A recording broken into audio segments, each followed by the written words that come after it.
लहरों को साहिल की दरकार नहीं होती, हौसला बुलंद हो तो कोई दीवार नहीं होती। और जलते हुए चिराग ने आंधियों से ये कहा, जलते हुए चिराग ने आंधियों से ये कहा कि उजाला देने वालों की कभी हार नहीं होती। इसी के साथ मैं श्रद्धा जायसवाल आप सभी का स्वागत करती हूँ बेसिक शिक्षा के आपके अपने यूट्यूब परिवार में। और आज की इस वीडियो में हम बात करने वाले हैं आपके सीयूईटी हिंदी लैंग्वेज के 4 मंथ की स्ट्रैटेजी के बारे में, कि अगर आप सीयूईटी 2026 एग्जाम देने वाले हो और हिंदी लैंग्वेज आपने ऑप्ट किया है तो आपकी अब यहाँ से 4 मंथ की स्ट्रैटेजी क्या होनी चाहिए, ताकि आप 250 में से 250 मार्क्स यहाँ पे गेन कर पाओ और अपने सीयूईटी में एक अच्छी रैंक अचीव करो और साथ में एक अपनी ड्रीम यूनिवर्सिटी में यहाँ पे जा पाओ। ठीक है, तो चलो यहाँ पे वीडियो को शुरू से लेके एंड तक जरूर देखना। ये सभी के लिए इंपॉर्टेंट है जो आप, अगर आप ड्रॉपर हो आपके लिए भी, अगर आप 12th में हो अभी एग्जाम देने वाले हो उनके लिए भी, मतलब जो भी बच्चे हैं आप या तो ड्रॉपर होंगे या तो 12th में होंगे, आप दोनों ही लोगों के लिए बहुत इंपॉर्टेंट है कि अब से आपके एग्जाम तक की स्ट्रेटजी आपकी क्या होनी चाहिए, जिसको फॉलो करके आप आराम से सीयूईटी हिंदी लैंग्वेज में 200 में 250 में 250 नंबर ला सकते हो, अच्छा रैंक ला करके एक अच्छी ड्रीम यूनिवर्सिटी में अपना सीट फिक्स कर सकते हो। तो चलो शुरू करते हैं। यहाँ पे सबसे पहले बेटा, किसी भी एग्जाम की प्रिपरेशन कर रहे हो तो उस एग्जाम के पैटर्न और सिलेबस को बहुत ध्यान से देख लेना कि हमसे क्या पूछा जाएगा, किस चीज कौन से सब्जेक्ट को पूछा जाएगा और उसका सिलेबस क्या होगा। तो आपने इन चीजों को देख लिया होगा आई होप, और अगर नहीं देखा है, आपको डिटेल सिलेबस नहीं पता है, तो इसी सेम वीडियो सेम चैनल पे आपको डिटेल सिलेबस की वीडियो मिल जाएगी, एग्जाम पैटर्न की वीडियो मिल जाएगी। और जिस भी कोर्स के लिए आप अप्लाई करना चाहते हो, बीएससी बीकॉम बीए बीएससी एजी, ठीक है, जो भी सभी का डिटेल वीडियो जो है आपके चैनल पे ऑलरेडी अपलोड किया जा चुका है, तो आप वहां से देख सकते हो। ठीक है, तो यहाँ पे हम शुरू करते हैं बेटा कि आपका जो यहाँ पे पैटर्न होता है वो सीवीटी मोड एग्जाम होता है। ठीक है, आपके 60 मिनट का टाइम दिया जाता है, उसके बाद में आपको 50 क्वेश्चन पूछे जाते हैं। ठीक है, कोई भी सब्जेक्ट होगा, आपका डोमेन होगा, जीएटी होगा, लैंग्वेज होगा, सब में आपके 50 क्वेश्चन आएंगे, 60 मिनट का समय दिया जाएगा और आपका सीबीटी मोड में एग्जाम होगा। ठीक है, साथ में यहाँ पे अगर एक क्वेश्चन सही है आपका तो 5+ मार्क्स मिलेंगे, और आप एक क्वेश्चन गलत है तो -1 के साथ नेगेटिव मार्किंग हो जाएगी, यानी कि 5 नंबर मिलेंगे तो 6 नंबर खत्म हो जाएंगे अगर गलत हो गया तो। ठीक है, ये आपका पूरा पैटर्न हो गया। आपको पता होना चाहिए कि आप मैक्स टू मैक्स यहाँ पे 5 सब्जेक्ट ले सकते हो। ठीक है, जीएटी लैंग्वेज और डोमेन के साथ में। अब ये कॉम्बिनेशन आपके पास रहे कि आप 2 डोमेन 2 लैंग्वेज लेते हो, कि एक लैंग्वेज एक जीएटी और 3 डोमेन ले लेते हो। ठीक है, ध्यान देना कि डोमेन जो है वो आपका आपके 12th के बेस पे ही होना चाहिए, जो आपने 12th में पढ़ाई की है उसी सब्जेक्ट्स में ही आपके डोमेन होंगे। ठीक है, तो ये आपका एग्जाम पैटर्न हो गया। अब हम बात करेंगे हिंदी लैंग्वेज के बारे में। तो दूसरी चीज आएगी कि हिंदी में हमारे 50 क्वेश्चन आते हैं, 60 मिनट मिलता है। सिलेबस क्या होगा मैम, सिलेबस क्या होगा, सिलेबस में हमको क्या पूछा जाएगा। ठीक है, तो चलो यहाँ पे एक शॉर्ट में मैंने आपको सिलेबस भी दिखा दिया है कि देखो आपका जो हिंदी का सिलेबस है वो यहाँ पे व्याकरण। अब मैं आपको एकदम अगर डिटेल शॉर्ट में बताऊं कि क्या पढ़ना है तो सुनो। एलकेजी में जब आप पहली बार स्कूल गए थे तो आपने क ख घ और स्वर और व्यंजन पढ़ना शुरू किया था ना। वहां से लेकर के आप जब 12th पास आउट हुए तो आपने रचना रचनाकार पढ़ा, रस छंद अलंकार पढ़ा, ये सब कुछ आपको पूछता है। ठीक है, सीयूईटी के एंट्रेंस एग्जाम में। बट आप कहोगे कि हमसे स्वर और व्यंजन पूछे गए एंट्रेंस एग्जाम में, ये बहुत इजी नहीं हो जाएगा। तो नहीं, आपको एग्जाम के लिए उसका एक्स्ट्रा लेवल आएगा। ठीक है, जो आपने वहां पढ़ा सब सिलेबस जरूर सेम है, चैप्टर का नाम जरूर सेम है, लेकिन जो चीजें आपको पूछी जाएंगी वो थोड़ा डिफरेंट होगा। जो आप क्वेश्चन देखोगे तो आपको समझ में आ जाएगा। ठीक है, तो ये आपका डिटेल सिलेबस है यहाँ पे, और कुछ सिलेबस मैंने यहाँ रखे हैं, कुछ आपका डिटेल जो है वो आपके डिटेल वीडियो में मिलेगा सिलेबस वाली, तो उसको जरूर से देख लीजिएगा। ठीक है, तो अब यहाँ पे हम शुरू करते हैं कि आपके 4 मंथ की स्ट्रेटेजी क्या होनी चाहिए। ये सभी के लिए है, अगर आप इससे पहले से पढ़ते आ रहे हो आपके लिए भी, और अगर आपने अभी वीडियो दिखी है आपको और आप करना चाहते हो प्रिपरेशन तो आपके लिए भी। देखो, पहला चीज आपका होना चाहिए, आपका नींव मजबूत होना चाहिए, आपका बेस स्ट्रांग होना चाहिए। आप सिलेबस आपने देख लिया, अब आपको है कि इसमें से कुछ चैप्टर्स हमको पता है बट कुछ हमको नहीं पता, तो आपका पहला काम सिलेबस और कॉन्सेप्ट क्लियर करने का होगा। ठीक है, तो किस तरीके से आपको पढ़ाई करनी है, यहाँ पे मैंने आपको टाइम भी बांट दिया। देखो, पहली चीज इसके लिए एकदम माइंडसेट अपना रेडी करना कि हमें एक्स्ट्रा मेहनत करनी होगी। अगर हम अपने, जो बच्चे 1 साल से तैयारी कर रहे हैं और आप 4 महीने से करोगे, तो कहीं ना कहीं आपको एक्स्ट्रा एफर्ट डालना होगा। इस चीज के लिए रेडी रहना, ठीक है। तो आपका जब उठते हो आप, तो आपका मॉर्निंग शिफ्ट क्या होना चाहिए, क्योंकि सुबह सुबह जब हम सो करके उठते हैं 7-8 घंटे की नींद लेने के बाद में, तो हम बिल्कुल रिफ्रेश होते हैं। तो उस टाइम पे कुछ भी आपको याद करोगे ना, तो बहुत जल्दी याद हो जाएगा, क्योंकि हमारा माइंड जो है वो बिल्कुल एक्टिव होता है, रिफ्रेश होता है, ठीक है। तो यहाँ पे आप उन चीजों को पढ़ो जो आपको याद करना है। जैसे वोकैबलरी का आपको विलोम, पर्यायवाची और मुहावरे, लोकोक्तियां हो गया, रचना रचनाकार हो गया। बच्चे हमेशा कहते हैं कि मैम हम याद करते हैं लेकिन भूल जाते हैं। इन चीजों से आप सुबह जब ये करोगे ना, तो आपको याद रहेगा, ठीक है। ठीक। उसके बाद में दोपहर में आप कॉन्सेप्ट पे ध्यान दो। जैसे आपका रस छंद अलंकार हो गया, संधि समास हो गया, तो उसमें आपको कॉन्सेप्ट पे ध्यान देना है कि कैसे हम क्वेश्चंस को सॉल्व करेंगे, कैसे हमें समझना है कि यहाँ पे कौन सी डेफिनेशन होगी, किस तरीके से इसे सॉल्व करना है, ठीक है। तो आप उसको दिन में करो, ठीक है। आपने कॉन्सेप्ट देख लिया, और शाम को हमारी एमसीक्यू प्रैक्टिस की क्लास चलती है, जहाँ पे हम एमसीक्यूज रिवाइज करते हैं। तो शाम को उस क्लास में आके उसको, जो आपने पढ़ा दिन में, उसकी आपकी प्रैक्टिस हो जाएगी। तो शाम को आपको जो चीजें आपने पढ़ी उसकी प्रैक्टिस करो। अपठित गद्यांश पद्यांश आपके एग्जाम में आता है, सीधे 12 से 15 क्वेश्चन आपके कॉम्प्रिहेंशन से आ जाते हैं। एक आपका पद्यांश होता है जिसमें कविता होती है, और उसका एक्सप्लेनेशन आपको कविता होगी और उसमें से क्वेश्चन आएंगे आपके, ठीक है। और गद्यांश क्या होता है, जहां पे आपका एक स्टोरी होगी और उसमें से क्वेश्चन आपको पूछा जाता है। तो इस तरीके से आपके 12 से 15 क्वेश्चन आपके कॉम्प्रिहेंशन से आते हैं, रीडिंग कॉम्प्रिहेंशन से। तो इसको आपको प्रैक्टिस करनी है डेली बेस पे, है ना। एक दो हमेशा कर लो, और साथ में एमसीक्यू प्रैक्टिस करो जो आपके ग्रामर वाली चीजें हैं। और स्टार्टिंग में बेटा बिल्कुल ध्यान दो कि देखो, हमसे कोई थ्योरी वाला चैप्टर नहीं पूछेगा कि हमको प्रेमचंद की 2 बैलों की कथा पूछ दिया और पूछ दिया कि इसके क्वेश्चन आंसर बताओ ना। आपको ग्रामर पूछेगा सबसे ज्यादा। दूसरी चीज, आपके लिटरेचर में रचना और रचनाकार पूछेगा, ठीक है। ये 2 चीज आपके एग्जाम में पूछता है, तो आपने ग्रामर पे बहुत ज्यादा फोकस करना, ठीक है, और साथ में रचना रचनाकार लेकर के चलना। ठीक, ये सिलेबस हमने देख लिया। अब यहाँ पे कि आपका स्टार्टिंग मंथ जो होना चाहिए, उसमें आपका बेस स्ट्रांग होना चाहिए, है ना। तो बेस के लिए जो आपके सिलेबस है उसको डिवाइड कर लो। जो आपका स्ट्रांग है उसको प्रैक्टिस के लिए रख दो, जो स्ट्रांग नहीं है ना, उसको आप पढ़ने के लिए रख लो कि इसको हमको पढ़ना है, कॉन्सेप्ट समझना है, और उसके बाद में इसके एमसीक्यू प्रैक्टिस हमको करनी है। तो आपका यहाँ पे वर्णमाला हो गया, उसके बाद संज्ञा से अव्यय तक इन चीजों को पढ़ लो। ठीक, ये आप अपने हिसाब से कर लेते हो, कर सकते हो। जैसे मान लो आपका संज्ञा से अव्यय जो है वो स्ट्रांग है, तो इसके जगह आप अलंकार को पुट कर सकते हो। कहने का मतलब ये है कि आप उन चीजों पे ज्यादा फोकस करो जो आपका वीक पोर्शन है, ठीक है। जो स्ट्रांग है उसको रिवीजन के लिए रख लो, और एमसीक्यू प्रैक्टिस के लिए जो वीक है उसको पढ़ो, कॉन्सेप्ट क्लियर करो। अब बिल्कुल ये गलती मत करना कि ये हमको नहीं पसंद या नहीं आता तो हम उसको छोड़ देते हैं, जो आता है उसी क्वेश्चन करते हैं। एग्जाम में बिल्कुल इक्वली सबका रेशियो है, सब कुछ आपके सारे चैप्टर पूछे जाते हैं, ऐसा नहीं कि कोई एक चीज छोड़ दिया, सब पूछे जाएंगे, है ना। और आपका एग्जाम में एक क्वेश्चन पे आपको 5 नंबर मिल रहे हैं, और बहुत इंपॉर्टेंट है, बहुत हेल्पफुल होता है लैंग्वेज सेक्शन आपके मेरिट को बूस्ट करने में, ठीक है। आपको जीएटी का कोई भरोसा नहीं होता, डोमेन में कोई भरोसा नहीं होता, बट आपको लैंग्वेज अगर आपने ऑप्ट किया है तो बहुत ज्यादा बूस्ट करता है। क्यों? क्योंकि अगर हम देखें, कंपेयर करें जीएटी और डोमेन से लैंग्वेज को, तो थोड़ा सा लैंग्वेज जो है वो हमारा इजी पड़ता है। अगर आप अच्छे से मेहनत करते हो, राइट प्रिपरेशन करते हो, तो आप बड़े आराम से 250 में 250 नंबर ला सकते हो, ठीक है। दूसरी चीज आपके यहाँ पे आ जाइए कि जब आप चैप्टर्स को पढ़ते हो ना, तो उसमें एक चीज को ध्यान दो, या फिर चैप्टर पढ़ रहे हो आप, ठीक है, जब एमसीक्यू प्रैक्टिस कर रहे हो तो उसमें भी कुछ क्वेश्चन गलत होंगे आपके। उस पर ये चीज ध्यान दो आप कि आपका जो क्वेश्चन है वो किस वजह से गलत हो रहा है। क्या आपको कॉन्सेप्ट क्लियर नहीं है वहां पे, या फिर आपने सिली मिस्टेक की है, ठीक है, या फिर कोई इन चीजों को ध्यान दो। जब आप कोई चैप्टर पढ़ ले रहे हो, मान लो आपने संधि पढ़ ली, अब आप इन चीज पे ध्यान दो कि संधि हमने पढ़ तो ली, बट क्या हमारे क्वेश्चन वहां से सही हो रहे हैं, क्या पढ़ने के बाद हम क्वेश्चन को सॉल्व करने के एबल हो गए।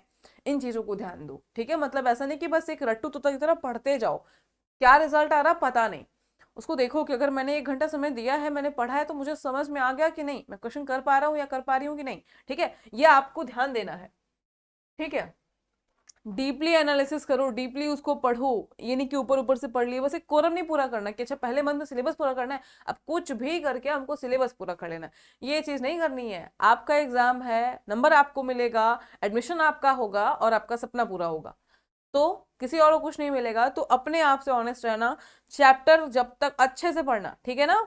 तो ये आपको डीपली एनालिसिस करना है बिल्कुल, कि मत ऊपर ऊपर से नहीं कि शॉर्ट ट्रिक पढ़ लेते हैं, अच्छा ये वाला बड़ा आंसर लग रहा है इसको छोड़ देते हैं, ये सुंदर लग रहा है इसको पढ़ लेते हैं, है ना। ऐसा नहीं करना, सब कुछ डिटेल में कि डेफिनेशन क्या है, कहना क्या चाहता है, टाइप्स क्या होते हैं, क्या अंग होते हैं, सब कुछ, ठीक है ना। सब में, और खास करके इन चैप्टर्स में आपका, है ना, रस छंद अलंकार में। अब यहाँ से आपको रचना रचनाकार भी पढ़ना शुरू कर देना है, और कोशिश करो कि मॉर्निंग शिफ्ट में अगर आप वोकैबलरी और रचना रचनाकार वाले पोर्शन करते हो तो थोड़ा आपके लिए फायदेमंद होता है, समझे। उसके बाद में आपका revision, review kit and checklist क्या होना चाहिए, तो use flash card for authors and their books, recite अलंकार डेफिनेशन अलाउड। ठीक है, देखो इंपॉर्टेंट क्या है कि अब जब आप सिलेबस कंप्लीट करने लगे हो ना, तो आप बस वीडियोस मत देखो, क्लासेस मत देखो, नोट्स बनाओ, साथ में शॉर्ट नोट ही बनाओ, आधे पेज में ही लिखो, एक पेज में ही लिखो, लेकिन शॉर्ट नोट जरूर बनाओ, बहुत इंपॉर्टेंट होता है। और एक और चीज कि एक रिसर्च में भी पाया गया है कि जब हम कोई चीज ऐसे बोल के याद करते हैं, ठीक है, और कोई चीज अगर हम लिख के याद करते हैं, मतलब हमने याद कर लिया उसको लिख लिया, तो वो आपको ज्यादा लॉन्ग टर्म याद रहती है। तो आप जब सिलेबस कंप्लीट करते हो ना, सिलेबस पढ़ते हो, तो उसमें शॉर्ट नोट बनाया करो, या इंपॉर्टेंट जो पॉइंट्स हैं उसको लिखा करो, तो आपको वो चीज ज्यादा लॉन्ग टाइम तक याद रहेगी, ठीक है। चलो, आपको स्पीड पे भी ध्यान देना है, आपको 60 मिनट दिया गया है, 50 क्वेश्चन आते हैं। हिंदी तो फिर भी मान लो चलो हो जाता है, बट जीएटी वगैरह में बहुत दिक्कत होती है, तो आपको कोशिश करनी है कि आप एक टाइम को सेट करो कि अच्छा 60 मिनट है, इतने में ही हमको 50 क्वेश्चन करने हैं, हमको उसी में कॉम्प्रिहेंशन भी पढ़ना है, उसी में हमको क्वेश्चन को भी देखना है कि क्वेश्चन का सही आंसर क्या होगा, सोचना भी है, सब कुछ। तो आपको टाइम के हिसाब से ही क्वेश्चन को सॉल्व करना होगा, ठीक है, अपनी स्पीड पे काम करना बहुत ज्यादा, ठीक। ठीक है, इसमें सारे क्वेश्चन मैंने आपके टॉपिक्स यहाँ पे लिखे हुए हैं, आप अपने हिसाब से इन टॉपिक्स को अलग कर सकते हो, बट मेरा कहने का मतलब है आपको जो प्रेपोमीटर होना चाहिए वो इसी के अकॉर्डिंग और इस तरीके से ही रहा, तो आप बहुत अच्छा परफॉर्म कर पाओगे, ठीक है। अगर स्ट्रैटेजी बनाए कोई चीज करते हो, या एनालिसिस करते करते कोई चीज करते हो, कि हम कोई चीज अगर हम कुछ पढ़ रहे हैं और हमारा उसका क्या रिजल्ट आ रहा है, हम उसको सीख पा रहे हैं कि नहीं, तो बड़े अच्छे से उसका रिजल्ट आपको देखने को मिलेगा, ठीक है। तीसरा मंथ आपका आ जाएगा, जब अप्रैल आ जाएगा, तो आपको अब यहाँ से रिवीजन, ठीक है, प्रैक्टिस और वीकली मॉक टेस्ट यहाँ शुरू कर देना है। और मॉक टेस्ट लगाने के बाद उसको एनालाइज करना है कि कहाँ गलतियां हुई हैं, वो किस लिए गलती हुई है, और उसको बिल्कुल सुधारना है, ठीक है ना, ये आपका काम होना चाहिए, ठीक। तो रिवीजन प्लान करिए कि जैसे अब क्वेश्चन मॉक टेस्ट करो, और उसमें देखो कि मॉक टेस्ट जिसका भी कर रहे हो वो आपको एग्जैक्ट एग्जाम पैटर्न पे क्वेश्चन करा रहे हैं कि नहीं। जैसे हमारे एग्जाम में आता है, मान लो आपने सिंपल मॉक एमसीक्यू किया, बट आपके एग्जाम में स्टेटमेंट बेस्ड क्वेश्चन आते हैं, match the following based question आते हैं, और more than one option correct वाला क्वेश्चन आता है एमसीक्यू, तो आप उस चीज को देखो, ठीक है। आपको मैं बता दूं कि अप्रैल या फिर हम कहें कि होली के बाद में आपका जो है मॉक टेस्ट हम प्रोवाइड कराने लगते हैं अपने बेसिक शिक्षा के ऐप पे आपको, ठीक है। बहुत सारे बच्चे हमारे बेसिक शिक्षा के ऐप से प्रिपरेशन कर रहे हैं, हमारे बैच से कर रहे हैं, बहुत सारे यूट्यूब से जुड़े हुए हैं, तो आपको होली के बाद में हम मॉक टेस्ट 20 सेट का 15 सेट का मॉक टेस्ट जो है प्रोवाइड कराते हैं, जिसमें एग्जैक्ट पैटर्न होता है, ठीक है। तो आप वहां उसको लेकर के उससे प्रैक्टिस कर सकते हो, ये होली के बाद में आपको खुद ही पता चल जाएगा, तो आप देख लीजिएगा, ठीक है। बट आप इन चीजों को ध्यान दीजिए कि आपका एग्जैक्ट उस तरीके से ही क्वेश्चन प्रैक्टिस कराई जा रही है कि नहीं, ठीक है ना। चलिए,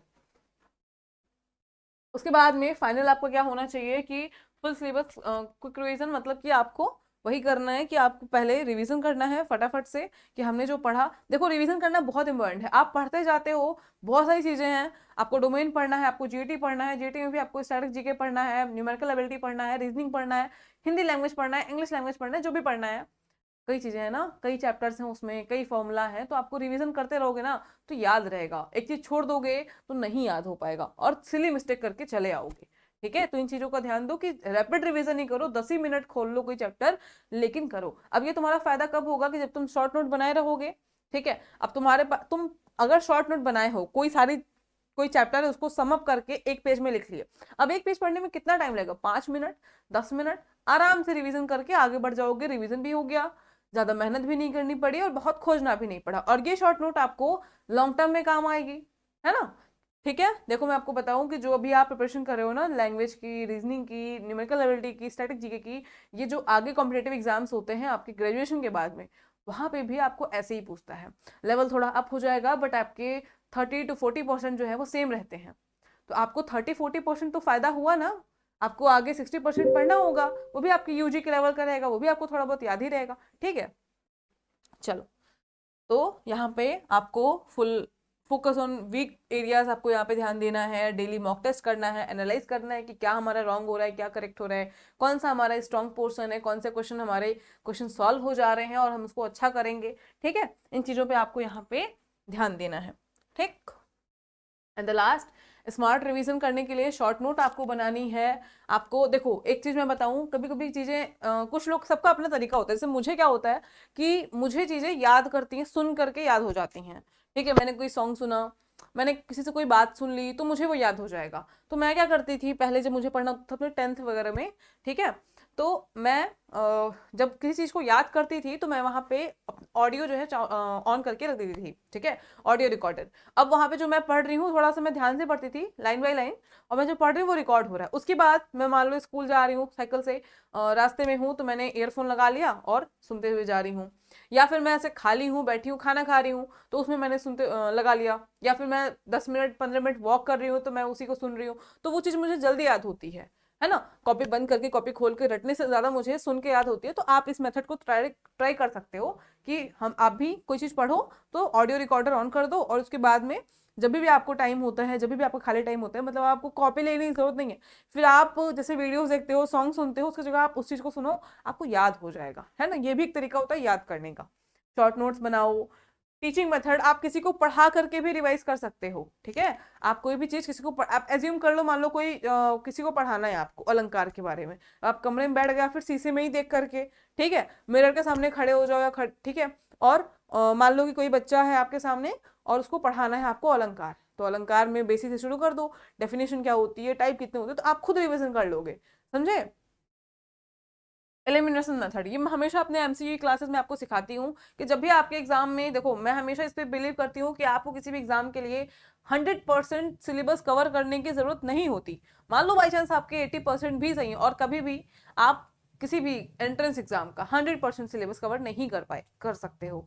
ठीक है, उसमें हमको अपना प्रेजेंस ऑफ माइंड लगाना होता है, सेंस ऑफ ह्यूमर लगाना होता है कि हम अगर कोई क्वेश्चन हमको नहीं आ रहा है तो उसमें जो ऑप्शंस दिए हुए हैं वो हम अगर रिलेटेबल है, उसको कहीं सुना हुआ है, ठीक है, तो हम उस बेसिस पे कैसे गलत ऑप्शंस को, ठीक है, एलिमिनेट करके, या हमको जो नॉलेज है उसके बेसिस पे हम क्वेश्चंस को, ऑप्शन को एलिमिनेट करके सही आंसर तक पहुंच सकते हैं। ये मैं आपको सिखाती हूँ हमेशा अपने क्लासेस में। आप चाहो, जो बच्चे नए होंगे, आप चाहो क्लास में आकर देख सकते हो। ठीक है, तो आपको ये चीज सीखने के लिए मिलेगी। तो ये तरीके हैं आपके कि आप कैसे रिवीजन कर सकते हो, कैसे अपने क्वेश्चन को सही कर सकते हो। ठीक है, ये सब स्मार्ट तरीके होते हैं। और क्या चीज नहीं करनी है आपको, बच्चे हमेशा छोड़ते हैं कि वोकैबलरी लास्ट में पढ़ेंगे। याद करने वाली चीज है, फटाक से नहीं याद होती।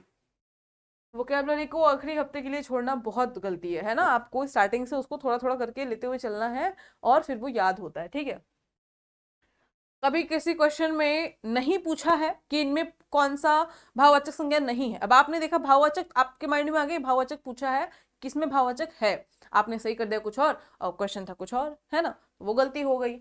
उसके बाद में स्टेटमेंट को ध्यान से ना पढ़ना, तो लगता है ना बोरिंग है यार, स्टेटमेंट कौन पढ़ेगा। स्टेटमेंट ध्यान से नहीं पढ़ोगे तो क्वेश्चन कैसे सॉल्व करोगे। तो स्टेटमेंट को ध्यान से पढ़ो। ठीक है ना, एक क्वेश्चन पे बहुत समय नहीं देना है, आपके बहुत सारे क्वेश्चन है, आपको टाइम मैनेज करना है ना, एग्जाम के बाहर। ठीक है, ये पूरा आपका स्ट्रैटेजी हो गया। अगर हम रैपिडली आपको बताएं तो पहली चीज कि अपने एग्जाम पैटर्न और सिलेबस को देखो। सिलेबस पूरा हो गया, देख लिए क्या क्या पढ़ना है, अब सिलेबस कवर करना शुरू करो। और सिलेबस में भी देखो कि आपने इसको पहले से पढ़ रखा है। आप 12th में होंगे और 12th के बाद ड्रॉपर होंगे, तो आपने बहुत सारी चीजें पहले पढ़ रखी हैं, है ना। तो उसमें देखो कि कौन सा हमारा स्ट्रॉन्ग चैप्टर है, कौन सा वीक चैप्टर है। वीक चैप्टर पे क्लैरिटी पे फोकस करो, और स्ट्रॉन्ग चैप्टर के एमसीक्यू प्रैक्टिस पे फोकस करो। ठीक है, इतना चीजें हो गया। 1-2 महीने इसको करो वीक पोर्शन पे, मतलब अपने वीक पोर्शन और स्ट्रॉन्ग पोर्शन पे ध्यान दो। ठीक है, कि क्या वीक एरिया है, क्या स्ट्रॉन्ग एरिया है, कहाँ एमसीक्यू ज्यादा प्रैक्टिस करनी है, कहाँ पे हमको क्लैरिटी, कहाँ हमको कॉन्सेप्ट, इन चीजों पे भी ध्यान देना है। उसके बाद अपना मॉक टेस्ट लगाना शुरू करो, पीवाईक्यू करो। ठीक है, शॉर्ट नोट बनाओ, रिवीजन करने के लिए अलग अलग छोटी छोटी टेक्निक्स जो है वो उसको अपनाओ। ठीक है, और सही टाइम टेबल रखो, हेल्दी रहो, मोटिवेटेड रहो और पॉजिटिव रहो। इतनी चीजें करोगे तो बड़े आराम से आपके एग्जाम में अच्छा क्वेश्चन जो है वो हो जाएगा। यहाँ पे मैंने चैप्टर्स भी डिवाइड किए थे, वो आप अपने स्ट्रॉन्ग और वीक के आधार पे उसको चेंज कर सकते हो। ठीक है, ये रही आपकी पूरी CUET 2026 हिंदी लैंग्वेज की 4 मंथ की स्ट्रेटेजी। आई होप कि आपने वीडियो को स्टार्ट से एंड तक देखा होगा, और वीडियो अगर पसंद आई हो तो उसको लाइक करिएगा, और कमेंट में मुझे ये बताइएगा कौन कौन से बच्चे CUET 2026 हिंदी लैंग्वेज में 250 में 250 नंबर लाने वाले हैं और अपने ड्रीम यूनिवर्सिटी में अपनी एक सीट जो है वो फिक्स करने वाले हैं। Thank you so much. Video and तक देखे होंगे तो उसको लाइक कर लीजिएगा और साथ में अपने फ्रेंड्स के साथ भी शेयर करिएगा जो अभी आपके साथ CUET 2026 के एग्जाम देने वाले हैं। और भी अपडेट्स के लिए चैनल को सब्सक्राइब करना मत भूलिएगा। Thank you so much.